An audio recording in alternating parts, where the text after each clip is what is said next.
며칠 뒤 김유는 조심스럽게 한 라인을 통해 능양군 훗날 인조에게 밀서를 전했다. 거기에는 민심이 크게 요동치니 부디 새로운 왕으로 등극하여 구율의 길을 열어주십시오 라는 요지의 간곡한 부탁이 담겨 있었다. 능양군은 편지를 읽으며 침통한 표정을 감추지 못했다. 광해군과 대북파의 횡포를 참아온 지 오래지 않은가. 정말 이 길 외에 다른 방도가 없단 말인가. 이미 그도 결심을 굳혀가고 있었다. 왕의 자리라기보다는 더 이상 무고한 이들이 희생되지 않도록 해야 한다는 책임감이 그를 움직였다. 김유와 최명길은 이후에도 능양군 측과 은밀히 연락을 주고받았다. 명분과 실행 방안을 치밀하게 준비해야만 역적 모반이라는 오명을 뒤집어 쓰지 않을 수 있기 때문이었다. 김자점은 최근 광해군의 중립 외교를 곱씹고 있었다. 대북파가 추진하는 중립 노선은 명과 후금을 동등하게 대하며 그 틈바구니에서 조선을 지키려 한다는 것이었지만 결과는 반대로 흘렀다. 명나라는 조선이 배신했다고 의심했고 후금 역시 조선의 본심을 신뢰하지 않았다. 광해군이 명과 후금 양쪽 다 만족시키려 했으나 결국 둘 다 화나게 만들고 말았소. 이제 우리가 새로운 길을 열어야 합니다. 김자점은 스스로 정치적 야심이 크다는 것을 부정하지 않았다. 반정 이후 조정이 새 판을 짜면 그는 그 안에서 자신의 입지를 넓히리라 다짐했다. 이괄은 병력을 준비하는 동시에 자신의 반정 공로가 크게 인정받길 바랐다. 실제로 반정에서는 군사력이 결정적이었기에 그는 자신 없이는 반정이 불가능하다고 믿었다. 나는 무인의 길을 걸어왔고 이 반정 역시 군사로 승패가 갈릴 터. 성공만 한다면 내 공이 제일 클 것이요. 반정이 성공할 시 그는 1등 공신을 기대했다. 그러나 미묘하게 이귀나 김유의 시선에선 이미 이괄은 병력 담당 정도로만 간주되는 분위기가 감지되었다. 이괄의 자존심이 숯 검댕이처럼 서서히 달아오르기 시작했다. 한겨울 한 성부의 골목마다 칼바람이 휘몰아쳤다. 궁궐 안팎은 적막감에 휩싸였으나 그 어둠 뒤에서는 서서히 요동치는 기운이 감지되고 있었다. 광해군이 즉위한 후 조정에서는 대북파의 독주가 계속되었고 서인 세력은 점점 더 구석으로 몰리고 있었다. 어느 음산한 밤 서인 세력을 대표하는 몇몇 인물들이 은밀히 모여들었다. 이러다간 우리도 영창대군이나 임목대비처럼 언제 제거될지 모릅니다. 한 인사가 낮은 목소리로 속삭였지만 그의 눈은 의지를 불태우고 있었다. 지금 일어서지 않으면 우리 서인은 사라질 뿐이요. 탁자 위에는 희미한 등잔불이 깜빡였다. 불빛이 흔들릴 때마다 반정이라는 단어가 무거운 공기로 입속에서 맴돌았다. 조정에서 밀려난 서인 세력은 표면적으로 명에 대한 사대 정치를 내세워 광해군을 비판하기 시작했다. 전통적 사대 관계를 무시하고 후금과 중립 외교를 펼치는 것은 불충입니다. 더 큰 분란을 가져올 뿐이요. 이들은 광해군의 실용 외교를 조선을 어지럽히는 배신 행위로 규정했다. 그러나 모임이 파하고 둘만 남았을 때 한 서인 인사가 옆 사람에게 은밀히 속내를 드러냈다. 명분은 명분일 뿐 결국 우리는 살아남아야 합니다. 이대로 가다간 광해군과 대북팩에 처단될 겁니다. 상대 역시 지그시 고개를 끄덕였다. 나라를 걱정한다는 말도 틀린 건 아니지만 우리가 권력을 잡지 않으면 결국 대북파가 모든 것을 독점할 것이요. 이렇게 서인 세력은 대의명분이라는 기치를 들었으나 속으로는 우리가 권력을 쥐어야 한다는 열망이 더욱 강렬했다. 궁궐 깊숙한 곳, 광해군은 대북파 중신들과 함께 의논을 나누고 있었다. 서인들이 예전부터 영창대군을 지지한 것은 잘 아는 사실이요. 그들이 반발하면 가차없이 제거해야 합니다. 군주의 표정은 차갑게 일그러져 있었다. 이미 영창대군을 죽이고 임목대비를 유폐시키는 등 강력한 조치를 취하면서도 광해군은 아직 서인 세력을 완전히 믿지 않았다. 대비를 모시는 자나 서인에 속한 자가 조금이라도 낌새가 보이면 대북파의 이이첨이 입가에 쓴 웃음을 머금었다. 걱정하지 마십시오. 이번에도 우리가 처리하겠습니다. 벽에 들이운 촛불 그림자가 마치 광해군과 대북파의 섬뜩한 실루엣을 더욱 부각시키는 듯했다. 조정 전체는 이들에 대한 공포로 얼어붙었다. 서인 세력은 더 이상 뒤로 물러설 곳이 없었고 반정을 서둘러야 했다. 반정을 계획하는 서인 세력의 방에는 대의와 현실이 교차하는 긴장감이 가득했다. 광해군은 이미 민심을 잃었습니다. 그의 폭정과 대북파의 전횡에 백성들이 괴로워하고 있습니다. 한 문신 출신 서인이 열변을 토했다. 우리는 명나라와 사대 관계를 바로 세워 조선의 정통성을 지켜야 합니다. 이것이 바로 대의명분 아니겠소. 그때 한 무인 출신 서인이 씁쓸한 웃음을 지었다. 그리 말할 수도 있겠지요. 하지만 내 생각엔 결국 우리도 권력을 잡아야 살 길이 열리는 것이요. 사람들은 한동안 침묵했다. 어느 누구도 그의 말에 반박하지 못했다. 맞다. 대의명분이 아무리 훌륭해도 우리가 살아남지 못하면 아무 소용이 없다. 그리하여 저마다 서로 다른 욕망과 두려움을 품은 채 서인은 인조능양군 새로운 왕으로 추대하기 위한 치밀한 공작에 돌입했다. 민심이 흉흉한 틈을 타 궁궐 내부에 있는 협력자들과 접선하며 거사를 준비하기 시작했다. 한낮의 햇살이 궁궐 담벼락 위로 내리쬐고 있었다. 임진왜란의 상흔이 채 가시지 않은 조정은 겉보기엔 어느 정도 안정을 되찾은 듯 보였지만 안으로 들어가 보면 권력투쟁의 불길이 서슬퍼런 기세로 타오르고 있었다. 광해군 치세 초반, 대북파는 서서히 권력의 핵심을 장악해 갔다. 이이첨과 정인홍 같은 강경파들이 궁궐 곳곳에 자신들의 손발을 심으며 세력을 넓혔다. 폐하, 조정의 적폐를 일소하기 위해선 강력한 통제력이 필요하옵니다. 이이첨은 낮고 단단한 음성으로 광해군에게 제언했다. 대비마마를 비롯한 반대 세력은 조만간 다시금 반역을 꾀할지도 모르지 않습니까? 광해군은 이 말에 흔들렸다. 이미 영창대군과 임목대비를 제거해 세력을 무너뜨렸다고 생각했지만 이이첨은 오히려 왕의 의구심을 부추겼다. 결과적으로 광해군은 대북파에 더욱 의지하게 되었고 대북파의 영향력은 날로 치솟았다. 때마침 궁궐 안에서는 묘한 분위기가 감돌았다. 예전에는 숨죽이고 있던 대신과 관료들이 하나둘 대북파를 찾았다. 대감께 문안드립니다. 미약하나마 이 관직에 도움이 될 수 있도록 작은 예물을 가져왔습니다.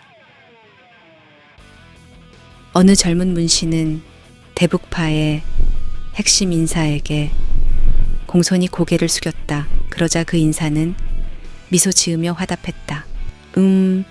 내 당신을 몰라볼 뻔했구려. 잠깐 담소나 나누며 기로를 함께 열어봅시다. 대북파가 왕을 좌지우지하며 정권을 독점하자 그 권력의 향기에 사람들이 몰려들었다. 마치 썩은 과일에서 나는 향긋하지만 치명적인 냄새를 맡은 파리처럼 한번 빠져들면 좀처럼 헤어나오기 어려웠다. 이이첨은 광해군을 등에 업고 조정 인사권을 쥐고 흔들었다. 공직 진출을 희망하는 자들은 대북파의 문턱을 기웃거렸고 대북팩에 잘 보여야만 안정과 승진이 보장되었다. 난세에는 강한 편에 붙어야 한다. 이런 말이 무사람들의 입에서 돌았다. 그 과정에서 수많은 뇌물과 아부가 오갔다. 군역면제나 지방관직 청탁 따위가 자주 등장했다. 이번에 우리 고을 수령이 비었다고 하오. 대감께서 적임자를 추천해 주시면 은혜를 잊지 않겠습니다. 이해타산의 밝은 군소 대신들은 소매에 금화를 찔러 넣고 사라졌다. 점점 대북파 내부에서도 균열이 생겼다. 막강한 권력에 취해 스스로를 절대적 존재로 여기는 이들도 생겼다. 우리는 광해군을 지탱하는 기둥이고 국가가 곧 우리를 통해 운영되는 법이요. 이첨과 정인홍은 서로의 세력을 확장하기 위해 경쟁을 벌이기도 했지만 외부로는 결속을 과시했다. 어차피 권력은 우리 대북파 손에 있어. 누가 감히 넘보겠소. 광해군은 왕으로서 임목대비와 영창대군을 쫓아냈지만 대북파가 언제부턴가 자신의 그림자를 삼키고 있다는 사실을 뒤늦게 깨닫기 시작했다. 이것은 내가 원하던 정국이 아니오. 대북파가 모든 것을 독점하고 백성들의 고통은 더욱 커져가고 있다. 하지만 광해군은 이미 대북팩에 지나치게 기대어 왔기에 그들의 전횡을 막을 방법이 없었다. 왕이 대북패 반기를 들려하면 이이첨이 촌철살인의 말로 그의 두려움을 부추겼다. 피해하 대비마마 세력이 아직 건재하오. 어찌 세상의 이치를 잊으십니까? 저들을 완전히 짓밟지 않으면 폐하께서 위험해집니다. 결국 광해군은 다시 침묵했다. 왕권 강화라는 명분으로 시작된 모든 수단이 대북파라는 암수에게 도리어 올가매이는 형국이었다. 대북파의 권력 독점은 조정과 백성을 더욱 나락으로 몰고 갔다. 뇌물이 횡행하고 부정부패가 기승을 부리자 곳곳에서 민심은 동요하기 시작했다. 나라가 하루아침에 망할 것만 같구나. 궁녀들은 밤마다 수군댔고 서인이나 남인 대신들은 대북파의 독주를 보며 치를 떨었다. 그러나 이미 대북파 주위에는 더 많은 사람이 몰려들고 있었다. 큰 이권과 관직을 얻기 위해서였다. 이 나라를 움직이는 것은 대북파뿐이야. 그들에게 잘 보여야 우리 집안도 번창하지. 그들은 곡식이 썩어가며 풍기는 달큰한 냄새에 날아드는 파리 같았다. 알면서도 권력의 달콤함 앞에서 눈을 감았다. 하지만 그 끝에 기다리는 것은 몰락이었다. 대북파가 세상을 제 소나기에 넣은 듯이 보였으나 사방에서 쌓여가는 원성과 피로가 이미 한계를 향해 치닫고 있었기 때문이다. 훗날 광해군은 스스로 발등을 찍은 꼴로 역사의 기록에 남게 된다. 그리고 대북파가 누렸던 절대 권력의 시절도 그리 길지는 못했다. 밤이 깊어지면 바람결에 들려오는 속삭임이 있었다. 권력의 향기는 파리를 불러온다.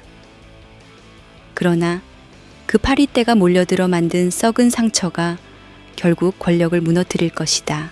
궐 동편 작은 마당에 서 있던 늙은 시종이 중얼거리듯 말하고는 인기척에 재빨리 사라졌다. 그 말은 역사라는 강물 속에서 묵직하게 울리며 권력을 탐하는 모든 자들에게 교훈으로 남았다. 권력은 달콤하나 그 향기는 온갖 파리를 불러들인다. 1622년 겨울 평산부사로 부임한 이귀는 얼어붙은 대지를 내려다보며 생각에 잠겨 있었다. 날씨가 추워질수록 호랑이의 출몰이 잦아진다는 보고가 연일 올라오고 있었다. 백성들은 두려움에 떨며 밤낮을 가리지 않고 울부짖었다. 대감 어젯밤 마을 근처에서 또 호랑이가 나타났다고 합니다. 사람을 물고 갔다는 소문이 한 관리가 식은땀을 흘리며 급히 달려와 보고했다. 이귀는 애써 침착한 표정을 지었다. 그대가 말한 것을 전하께 상소로 아랠 터이니 우선 사방의 순찰을 강화하고 백성들에게 함부로 야간에 돌아다니지 말도록 알리게. 관리는 역시 든든한 분이군 이라 생각하며 물러났다. 그러나 그가 떠나자 이귀의 눈빛은 묘한 각도로 바뀌었다. 겨울 날씨처럼 싸늘하고 예리한 빛이 깃들었다. 호랑이 한 마리가 내게 이런 기회를 준단 말인가. 며칠 뒤 이귀는 광해군에게 한 통의 상소문을 올렸다. 폐하 평산 지역에 호랑이가 빈번히 나타나 백성들이 목숨을 잃고 있습니다. 부디 군사들이 자유롭게 또 경계를 넘어 무장을 갖추고 활동할 수 있도록 허락해 주십시오. 그렇게 하지 않고서는 이 위협을 도무지 제거할 수 없사옵니다. 대비마마를 유폐시키고 영창대군을 제거한 뒤 민심을 다스리는 데 애를 먹고 있던 광해군에게 이귀의 제안은 더없이 반가운 것이었다. 평산부사가 실로 백성을 걱정하는군. 광해군은 대북파 신하들과 의논한 후 이귀의 요청을 승인했다. 하지만 이 사실을 모르는 백성들은 호랑이 퇴치를 위해 내려진 명령이라고만 알고 있었다. 대북파 역시 변방의 한 지방관이 군사 동원을 조금 늘리는 정도로 여겼다. 그 누구도 이귀의 속내를 눈치채지 못했다. 평산 마을은 술렁였다. 호랑이 소문이 점점 커지자 이귀가 직접 조직한 군사가 무기를 손질하며 순찰로를 넓혔다. 호랑이를 잡겠다는 말이지만 실상 그 무장은 평산 지역에서 벗어나 다른 고을까지도 자유롭게 이동할 수 있도록 허가받은 상태였다. 어느 날 밤 이귀가 자신의 측근과 은밀히 대화를 나누었다. 호랑기를 핑계로 이 무장을 유지하는 것 결코 허술한 작전이 아니지. 우리가 자유롭게 병력을 이동할 수 있으니 만약 때가 오면 도성에 진입할 명분도 생긴다. 측근은 침음 섞인 목소리로 말을 받았다. 대감, 그러고 보니 호랑이가 우리에게 기회를 주고 있군요. 이를 통해 도성으로 가는 경로도 탐색하고 병사들 훈련도 할 수 있으니. 이귀는 말없이 고개를 끄덕였다. 평산의 지리 정보를 속속들이 파악하면서 반정의 징역로까지 예비적으로 점검할 수 있었다. 당장 거사할 상황은 아니었지만 조용히 때를 기다리는 것도 수신과 같은 일이었다. 호랑이 출몰은 백성들에게 공포 그 자체였다. 추운 겨울, 길을 잃은 아이나 홀로 숲을 지나는 어른이 한순간에 목숨을 잃었다는 소식이 끊이지 않았다. 이귀가 군사를 보내 적극적으로 호랑이를 수색하고 때론 한두 마리를 잡았다는 전언이 퍼지자 평산 백성들은 구세주를 만난 듯 환호했다. 이귀 대감 덕분에 우린 목숨을 건졌다니까요. 감사합니다요. 사람들은 관아 앞에 찾아와 간단한 예물을 바쳤다. 이귀는 겸손한 미소로 백성들을 대하며 자신이 얼마나 백성을 위하는 인물인지 적극적으로 인상을 심었다. 하지만 속내는 전혀 달랐다. 광해군도 백성도 우리에게 면죄부를 주고 있다. 이렇게 천천히 힘을 키우면 반정시에 어느 누구도 날 쉽게 의심하지 못하겠지. 이규의 머릿속에서는 호랑이 사냥이라는 거칠의 뒤로 서인 세력의 결속과 군사 이동 계획, 후속 작전까지 줄줄이 구상되고 있었다. 어느 저녁 이귀는 은밀히 서인 세력의 다른 인물들과 서신을 주고받았다. 그들 가운데 몇몇은 이미 광해군에 대한 불만을 숨기지 않았고 대북파의 독주를 무너뜨릴 방책을 모색하고 있었다. 첫 번째 편지. 평상 군사들은 호랑이 사냥을 계속한다는 명분으로 훈련 중. 위급 시에는 곧바로 출동 가능합니다. 두 번째 편지. 도성을 드나드는 길목을 살펴보았습니다. 만약 군사들이 움직인다면 어디가 최적의 통로인지 감이 잡혔습니다. 이귀는 편지를 펼쳐보며 차가운 미소를 지었다.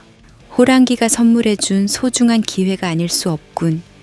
군사를 끌어들여도 의심을 받지 않는다면 도성 징역도 문제없다. 사실 여전히 대북파는 이귀를 충직한 지방관 정도로만 인식하고 있었다. 광해군은 백성을 돌보는 충신이 어디 흔하냐며 이귀를 칭찬했다고 한다. 이귀와 서인 세력의 치밀한 준비는 오히려 그 칭찬 속에 더욱 견고해져 갔다. 광해군은 대비마마와 영창대군을 제거한 뒤 스스로의 권력이 굳건해졌다고 믿었다. 게다가 지방의 호랑이 문제까지도 잘 해결되고 있다는 보고를 듣고는 더욱 마음을 놓았다. 대북파 또한 마찬가지였다. 아무래도 평산부사이귀는 별다른 정치색이 없는 듯합니다. 오직 백성을 위해 일하는 충직한 관료일 뿐이지요.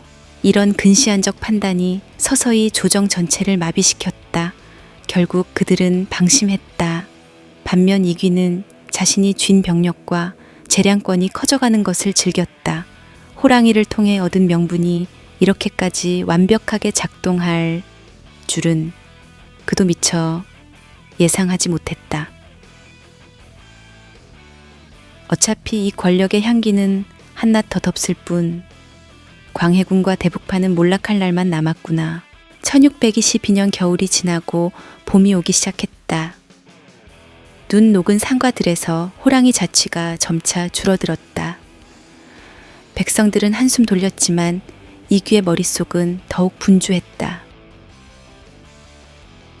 병사들은 이미 무장을 익혔고 이동 경로도 파악 완료. 이제 남은 것은 때를 기다리는 것뿐. 언젠가 도성에 진군할 순간이 온다면 그 길은 이미 호랑이 사냥으로 다져진 길이었다.